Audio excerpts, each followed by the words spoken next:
Hello दोस्तों, कैसे हैं आप सभी। मैं मोंटे सिंह स्वागत करता हूं आपके अपने यूट्यूब चैनल करियर स्किल वाला में। दोस्तों, हम पढ़ रहे हैं माइक्रोसॉफ्ट वर्ड के बारे में और ये हमारी माइक्रोसॉफ्ट वर्ड की सेकंड वीडियो है।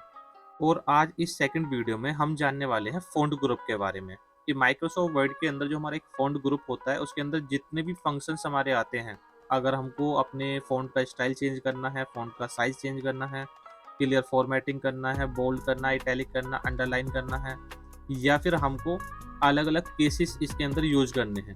तो ये सारे फंक्शंस हमको मिलेंगे किसके अंदर, फ़ॉन्ट ग्रुप के अंदर। तो एक-एक करके आज सारी यही चीज़ें हम सीखने वाले हैं। दोस्तों, अगर आपने हमारी पहली वीडियो नहीं देखी तो हमारे चैनल पे जाके वीडियो ज़रूर देखें। उस पहली वीडियो में हमने आपको माइक्रोसॉफ्ट वर्ड के पूरे इंटरफ़ेस के बारे में समझाया, कौन-सा टाइटल बार होता है, कौन-सा स्टेटस बार होता है, कौन-सा स्क्रॉल बार होता है। एक-एक करके सारी चीज़ें बहुत ही ज़्यादा डिटेल से हमने आपको बताई हैं। तो एक भी वीडियो आपकी छूटनी नहीं चाहिए, स्टेप बाय स्टेप चीज़ें चल रही हैं हमारी यहाँ पर। तो चलिए शुरू करते हैं आज के सेकंड वीडियो को हम। चलिए, तो मैं इसके लिए एक नया पेज ले लेता हूँ। दोस्तों, फ़ॉन्ट ग्रुप को पढ़ने के लिए हमारे पास में कोई ना कोई कंटेंट यहाँ पे लिखा होना चाहिए, क्योंकि हम क्या करेंगे, टेक्स्ट के ऊपर ही हमको यहाँ पे सारी फॉर्मेटिंग करनी है। तो पहले कोई ना कोई टेक्स्ट आप यहाँ पर लिख लेंगे। जैसे मैंने मान लीजिए यहाँ पे लिखा करियर स्किल वाला। तो करियर स्किल वाला लिखने के बाद में सबसे पहले मैं क्या करूँगा, इसको सेलेक्ट करूँगा, क्योंकि अगर आप टेक्स्ट को सेलेक्ट नहीं करेंगे तो हमारा यहाँ पे कोई भी काम नहीं होगा। अगर आप सेलेक्ट कर लेंगे टेक्स्ट को तो उसके ऊपर हमारा प्रॉपर काम चलता रहेगा। जैसे कि मैंने यहाँ पे सेलेक्ट करा पूरा करियर स्किल वाला को, तो मेरा अगर मैं इसका साइज़ बढ़ाना चाहूँ तो यहाँ पर फ़ॉन्ट साइज़ का एक ऑप्शन मिलता है और यहाँ से मैं कोई भी इसको साइज़ दे सकता हूँ। अगर मान लीजिए मैंने सिर्फ सेलेक्ट करा करियर को, करियर सेलेक्ट करने के बाद में अगर मैं यहाँ पे साइज़ देता हूँ तो ये दिखाई देगा सिर्फ हमारा करियर का तो साइज़ बढ़ रहा है, लेकिन स्किल वाला का साइज़ हमारा नहीं बढ़ रहा है। तो इस बात को हमेशा ध्यान रखना, जब भी हमको कोई भी काम करना है तो अपना टेक्स्ट को पहले हमको सेलेक्ट कर लेना है।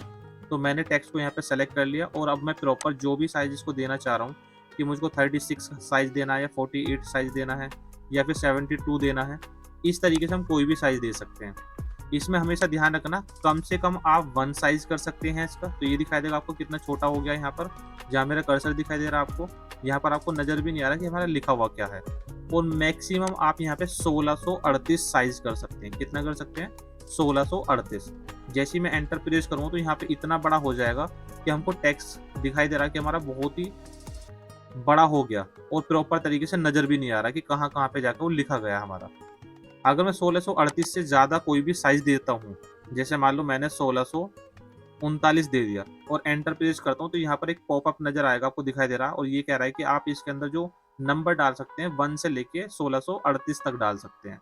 इसका मतलब ये है कि कम से कम आप 1 साइज़ कर सकते हैं और ज़्यादा से ज़्यादा हम 1638 साइज़ कर सकते हैं। तो साइज़ का हमेशा ध्यान रखना। मैं इसको नॉर्मल कर देता हूँ, फिलहाल मैंने इसको कर दिया 40। 40 जैसे ही करके एंटर में प्रेस करूँगा तो यहाँ पर दिखाई देगा साइज़ हमारा वापस से नॉर्मल हो जाएगा और आपको स्क्रीन पे लिखा हुआ नज़र आएगा।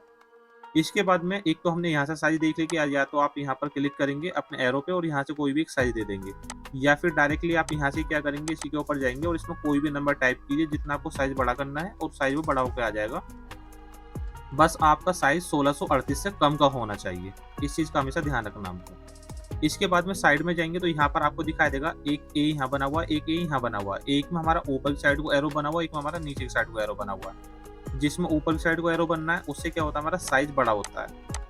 जो भी आपने टेक्स्ट सेलेक्ट करके रखा होगा उसका साइज़ आप यहाँ से बढ़ा सकते हैं। और सेकंड वाला जिसमें डाउन वाला एरो बना हुआ है उसमें क्या कर सकते हैं, आप साइज़ को छोटा कर सकते हैं यहाँ से। तो इस तरीके से आप साइज़ बड़ा करना, छोटा करना आपने यहाँ से देख लिया। अगर मान लीजिए आपको क्या करना है, जो टेक्स्ट हमारा लिखा हुआ है उसको कोई स्टाइल देना है, अलग फ़ॉन्ट देना है, तो इसके लिए साइड में जाएँगे और यहाँ पर आपको दिखाई देगा फ़ॉन्ट के नाम से एक ऑप्शन है हमारा, जहाँ कैलिब्री बॉडी लिखा हुआ है।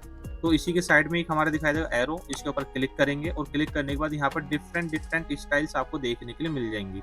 जो भी स्टाइल आपको यूज़ करना है इसमें से उसी के ऊपर जाके क्लिक कर देंगे, तो वही स्टाइल हमारी क्या होगी, यहाँ पे अप्लाई हो जाएगी।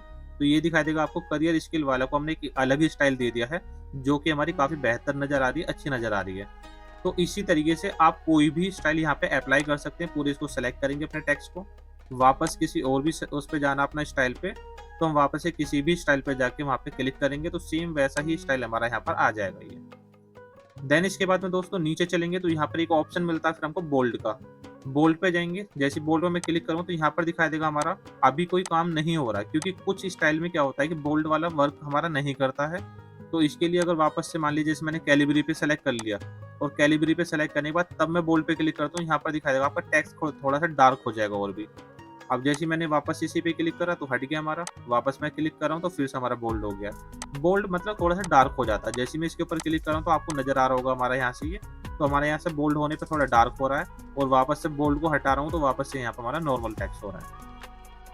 अब मान लीजिए जैसे हमारा करियर स्किल वाले के बीच में स्किल लिखा हुआ है, हम चाह रहे हैं इसको थोड़ा-सा तिरछा लिखना हमको, तो तिरछा लिखने के लिए साइड में दिखाई देगा इसका एक होता है इटैलिक। इटैलिक पे जैसे ही क्लिक करेंगे तो ये दिखाई देगा आपका यहाँ पे तिरछा हो जाएगा यहाँ से ये। तो इस तरीके से आप इसको तिरछा भी कर सकते हैं और यहाँ से इसको सीधा भी कर सकते हैं। मतलब जहाँ से जो चीज़ आप अप्लाई करोगे, वहाँ से ही वो चीज़ आपको हटानी है अपनी।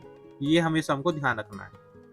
इसके बाद में आगे चलेंगे, फिर यहाँ मिलता है हमको एक ऑप्शन हमारा अंडरलाइन का। अंडरलाइन के ऊपर जैसे ही आप क्लिक करेंगे तो यहाँ पर दिखाई देगा जो भी टेक्स्ट हमने सेलेक्ट करके अपना रखा हुआ है, उसी के नीचे अंडरलाइन आई है। अगर हम पूरे टेक्स्ट को सेलेक्ट कर लेंगे अपना, यहाँ पे जैसे मैंने करियर स्किल वाला पूरा सेलेक्ट कर लिया और मुझको तब यहाँ पे अंडरलाइन लगाना, तो अंडरलाइन पे मैं क्लिक करूँ तो यहाँ पर दिखा देगा अंडरलाइन हमारी लग जाएगी।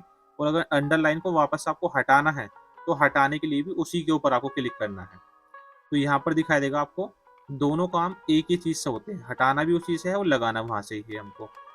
अब इसी की साइड में हमको दिया हुआ है एक एरो। इस एरो पे अगर हम क्लिक करते हैं तो यहाँ पे सबसे पहले हमारी सिंगल अंडरलाइन दी हुई है। नेक्स्ट आगे चलेंगे तो यहाँ पर हमें डबल अंडरलाइन दी हुई है। अगर आपको डबल अंडरलाइन लगाना तो सेकंड वाले फंक्शन को यूज करना है। अगर सिंगल ही लगाना है तो यहाँ पर थोड़ी लाइट है और यहाँ पे थोड़ी थिक आ जाएगी, मतलब और थोड़ी सी डार्क आ जाएगी। तो दोनों में आपको फर्क नजर आ रहा होगा। इसके नीचे चलेंगे फिर यहाँ डॉट डॉट वाली हमारी आ जाएगी कुछ, यहाँ पर नीचे चलेंगे तो और भी डिफरेंट स्टाइल्स आपको देखने के लिए मिल रही है। नीचे चलेंगे तो यहाँ पर हमको जिगजैग वाली लाइन मिल जाएगी। तो कोई भी लाइन आप यहाँ से यूज कर सकते हैं। अभी जैसे मान लीजिए आपकी जो अंडरलाइन है वो ब्लैक कलर में आ रही है, अगर आपको इसका कलर चेंज करना है तो सबसे नीचे जाएंगे और नीचे जाने के बाद में यहाँ पर दिखाएगा अंडरलाइन कलर।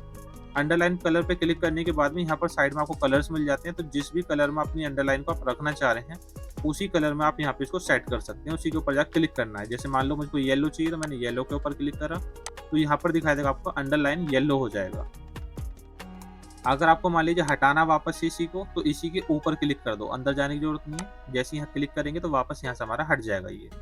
तो कोई भी आपने स्टाइल दिया है, बोल्ड किया है, अंडरलाइन किया है, कोई भी यदि आप काम करते हो तो इस तरीके से वहां से हटाएंगे और वहां से लगाएंगे। या फिर आप क्या कर सकते हो, अगर वहां से नहीं हटाना चाह रहे और आपने बहुत सारी फॉर्मेटिंग इसके ऊपर कर दी है, बोल्ड भी कर दिया, इटैलिक भी कर दिया, अंडरलाइन भी कर दिया, स्टाइल भी चेंज किया है, साइज भी छोटा बड़ा किया है, अगर आप चाह रहे हो कि एक ही बार में पूरी फॉर्मेटिंग हमारी क्लियर हो जाए, जितना भी हमने फॉर्मेट इसके ऊपर किया है, तो इसके लिए क्या करेंगे, इसी के ऊपर साइज के साइड में एक ऑप्शन मिलता है यहाँ पे क्लियर फॉर्मेटिंग।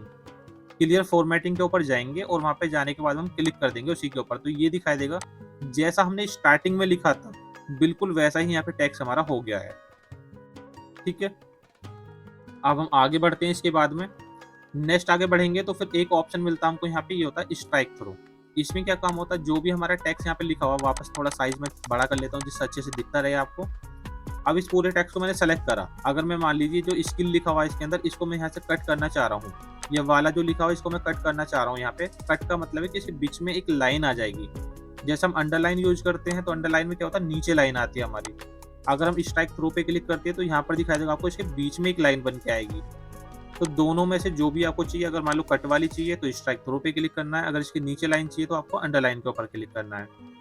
तो इस तरीके से इसको हम यूज कर सकते हैं। नेक्स्ट आगे चलेंगे तो फिर एक ऑप्शन मिलता है आपको, यहाँ पर दिखाई देगा एक्स के नीचे 2 बना हुआ है और एक एक्स के ऊपर 2 बना हुआ है, इसको बोलते हैं सबस्क्रिप्ट। और एक होता है हमारा सुपर स्क्रिप्ट, सुपर मतलब ऊपर और सब माने नीचे।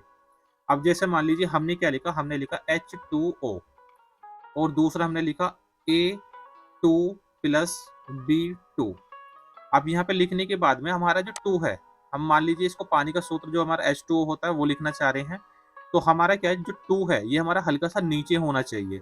तो हम क्या करेंगे, इसको 2 को सेलेक्ट करेंगे। सेलेक्ट कैसे करते हैं, वहाँ पे क्लिक करना है 2 और H के बीच में, और जिधर की साइड को सेलेक्ट करना, माउस को उधर की साइड में ही लेके जाना आपको, लेफ्ट वाले क्लिक दबाने के बाद में, तो ये हमारा सेलेक्ट हो जाएगा। या फिर आप क्या करेंगे, इसके बीच में क्लिक करके रखिए और शिफ्ट बटन आपको दबा कर रखना अपने कीबोर्ड में, और इसके बाद में राइट वाला या लेफ्ट वाला या डाउन वाला या अप वाला, जिधर की साइड को आपको सेलेक्ट करना है वही वाला एरो आपको दबाना है अपने कीबोर्ड में। जैसे मैं इसको प्रेस करता हूँ यहाँ से, कौन सा मेरी राइट साइड को मुझे सेलेक्ट करना, तो मैंने राइट साइड वाला दबाया तो यहाँ पे दिखाया 2 हमारा सेलेक्ट हो गया है। और सेलेक्ट होने के बाद में मुझको क्लिक करना है किसके ऊपर, सबस्क्रिप्ट की, क्योंकि मुझको नीचे चाहिए ये। जैसे मैं इसके ऊपर क्लिक करूँगा तो ये दिखाई देगा हमारा H2O प्रॉपर तरीके से हमारा लिखा हुआ आ जाएगा। 2 जो हमारा होता है थोड़ा छोटा होके नीचे आ गया हमारा। तो इस तरीके से आप यूज़ कर सकते हैं सबस्क्रिप्ट को। अगर आपको करना है सुपरस्क्रिप्ट तो सेम ऐसे ही सेलेक्ट करना पहले अपने टेक्स्ट को। जैसे मैंने आपको बताया कि या तो शिफ्ट के साथ में एरो से कर लो या फिर अपने डायरेक्टली माउस से कर लेंगे। तो जिसको जो कंफर्टेबल लगे वो उससे करना है उसको। इसके बाद में मिलता है यहाँ पे हमको सुपरस्क्रिप्ट। सुपरस्क्रिप्ट के ऊपर क्लिक करेंगे, पहले मैंने सेलेक्ट कर लिया है अपने टेक्स्ट को, और जैसे सुपरस्क्रिप्ट पे क्लिक करूँगा तो यहाँ पर दिखाएगा हमारा सुपर में ऊपर पहुँच जाएगा। जो हमारा 2 है वो बी के ऊपर पहुँच गया, ऐसे ही हम ए के ऊपर पहुँचाना तो फिर से सुपरस्क्रिप्ट पे क्लिक करेंगे तो यहाँ पर दिखाएगा हमको ये हमारा फिर से ऊपर पहुँच गया यहाँ पे ये। ठीक है? तो हमारा जो सबस्क्रिप्ट है और सुपरस्क्रिप्ट है तो इसको हम इस तरीके से इस्तेमाल करेंगे। नेक्स्ट इसके बाद में आगे चलते हैं तो यहाँ मिलता है फिर हमको एक चेंज केस। चेंज केस में क्या होता है दोस्तों, इसके अंदर मान लो हमने जो भी अपना टेक्स्ट लिखा हुआ है, जैसे मैंने सारी चीज़ें हटा दी अपनी यहाँ से अभी फिलहाल के लिए, और मैं कोई एक टेक्स्ट लिख लेता हूँ। टेक्स्ट लिखने के लिए मैं एक फॉर्मूला लगा रहा हूँ =rand, शिफ्ट के साथ में ब्रैकेट ओपन एंड क्लोज। अब यहाँ पे मेरा काफ़ी सारा टेक्स्ट लिखा हुआ आ रहा है, ये दिखाई दे रहा है। अब मैंने इस पूरे टेक्स्ट को कर लिया सेलेक्ट, कंट्रोल ए करके। सेलेक्ट करने के बाद में मैं जाता हूँ इधर की साइड में अपना चेंज केस पे, और इसके अंदर मिलते हैं हमको 5 केस। सबसे पहला केस होता है हमारा sentence case. Sentence case already by default हमारा सेलेक्ट होता है। अभी जो हमने टेक्स्ट यहाँ पर अपना लिखा हुआ है वो हमारा ऑलरेडी सेंटेंस केस में ही लिखा हुआ है। सेंटेंस केस क्या होता है हमारा, पहला लेटर हमारा कैपिटल आएगा, बाकी सारा का सारा हमारा स्मॉल में लिखा जाएगा। तो ये दिखाई दे रहा है जहां तक हमारा सेंटेंस कंप्लीट हो रहा है वहां तक सारा का सारा बाकी स्मॉल में था। नेक्स्ट हमारा जो भी सेंटेंस लिखा हुआ वो स्टार्ट हुआ हमारा, तो यहाँ पे फिर से हमारा क्या हुआ, कैपिटल से स्टार्ट हो रहा है। तो यहाँ पर दिखाई देगा इसी तरीके से हमारे जितने भी सेंटेंस नए स्टार्ट हो रहे हैं सारे सारे कैपिटल लेटर से स्टार्ट हो रहे हैं, तो इसको बोलते हैं सेंटेंस केस। इसके बाद में मान लीजिए अगर आपको जितना भी टेक्स्ट यहाँ पे लिखा हुआ सारा सारा स्मॉल में कन्वर्ट करना है, कि यहाँ पे इसका पहला जो अक्षर है हमारा ओ जो है ये भी हमारा स्मॉल में हो जाए, यू का जो वाई लिखा हुआ है ये भी स्मॉल में हो जाए, वैन का जो डब्ल्यू लिखा हुआ ये भी स्मॉल में हो जाए, इस तरीके जहां जहां पर भी कैपिटल में लिखे हुए अक्षर है हमारे सारे सारे स्मॉल में कन्वर्ट हो जाए। तो यहाँ पर आपको क्लिक करना है सेकंड वाले ऑप्शन पे, ये हमारा लोअर केस। जैसे लोअर केस के ऊपर हम क्लिक करेंगे तो यहाँ पर दिखाई देगा आपको सारे के सारे जितने भी हमारे लेटर्स दिखाई दे रहे हैं आपको सारे स्मॉल में हो गए यहाँ से। अगर आप मान लीजिए चाह रहे कि जितना भी हमारा लिखा हुआ सारा कैपिटल में हो जाए तो यहाँ पर आपको अपर केस के ऊपर क्लिक करना है। जैसे अपर केस के ऊपर क्लिक करेंगे हम तो जितना भी हमारा टेक्स्ट लिखा हुआ सारा का सारा हमारा हो जाएगा कैपिटल लेटर में। नेक्स्ट इसके बाद में आगे चलेंगे, फिर होता हमारा कैपिटल ईच वर्ड। इसमें क्या होता है, हर शब्द का पहला पहला अक्षर जो भी लिखा हुआ हमारा वो सब कैपिटल में कन्वर्ट हो जाएगा। जैसे हम क्लिक करेंगे कैपिटल ईच वर्ड पे, तो कैपिटल ईच वर्ड पे हमने क्लिक करा तो ये दिखाई देगा ऑन का ओ कैपिटल हो गया, दा का टी कैपिटल हो गया, इंसर्ट का आई कैपिटल हो गया, टैब का टी कैपिटल हो गया। तो हर शब्द का पहला पहला जो अक्षर है हमारा कैरेक्टर जो है वो हमारा क्या हो जाएगा, कैपिटल में कन्वर्ट हो जाएगा। नेक्स्ट इसके बाद में आगे चलेंगे, फिर इसके बाद में मिलता है हमको लास्ट में एक टॉगल केस। इसमें क्या होता है हमारे जैसे इसके ऊपर हम क्लिक करेंगे पहला अक्षर तो हमारा स्मॉल हो जाएगा, बाकी सारे कैपिटल कैपिटल हो जाएंगे। तो ऐसे हम कभी लिखते भी नहीं है और इसका हमारा कोई यूज भी नहीं है। अगर करना चाहते हो तो कर सकते हो, नहीं तो इसको छोड़ भी सकते हैं। वापस अगर नॉर्मली मैं इस पर क्लिक कर देता हूँ सेंटेंस केस पे तो वापस जैसा हमारा पहले था वैसा ही कन्वर्ट होकर आ जाएगा यहाँ पे। अब हम आगे बढ़ते हैं, ये हमारा कंप्लीट हुआ चेंज केस। चेंज केस के बाद में आपको मिलेगा कि यहाँ पे हमारा highlight colour. Text highlight colour में क्या होता है, जो भी हमारा यहाँ पर टेक्स्ट लिखा हुआ है उस टेक्स्ट के बैकग्राउंड में आप कलर डाल सकते हैं, उसको हाईलाइट कर सकते हो आप। जैसा हाईलाइटर से अपनी बुक में नोटबुक में आप हाईलाइट करते हो चीज़ों को, सेम वैसे ही यहाँ पर आपको एक हाईलाइटर मिलेगा। और हाईलाइटर मिलने के बाद में आप दिखाई देगा यहाँ पर आप जिस भी चीज़ को आप यहाँ पर हाईलाइट करना चाह रहे हैं उस चीज़ को आप यहाँ पर हाईलाइट कर सकते हैं। मतलब जो भी आपने टेक्स्ट सेलेक्ट करके रखा हुआ है अपना उसको आप यहाँ पर हाईलाइट कर सकते हो। तो जैसे मैंने येलो कलर यूज किया तो येलो कलर में जितना भी बैकग्राउंड था पूरा पूरा हमारा हाईलाइट हो गया इसका। और बाकी जितना मैं सेलेक्ट करता हूँ उतने पे ही वर्क चलता है, ये मैंने पहले भी आपको बताया है।